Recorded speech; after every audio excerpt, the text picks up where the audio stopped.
Kwa hiyo hata mtu ambaye yeye anajiona si mwanafunzi yatakana muombe Allah dua hii, rabbi zidni ilma, muombe Allah rabbi zidni ilman. Usiyo kaona jambo la ilmu halikuhusu, jambo la ilmu la kuhusu, hata kama umri wako umesogea kiasi gani. Na mifano iko mingi, bali mfano wa kwanza ni masahaba wa Mtume sallallahu alaihi wasallam. Masahaba wa Mtume sallallahu alaihi wasallam wengi wamesoma wakiwa watu wazima, wengi wamesilimu wakiwa watu wazima. Kwa hiyo jambo la mtu kuwa na miaka 30, 40, 50, 60, 70 halimfanyi mtu huyu asijishughulishe na jambo la ilmu.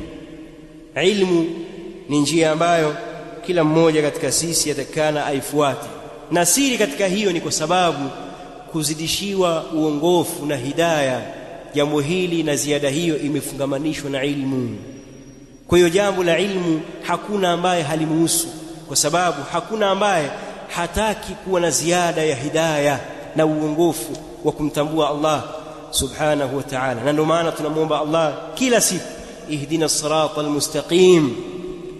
Njia hii ambayo tunaiomba katika sifa zake ni ilmu kisha ni amal.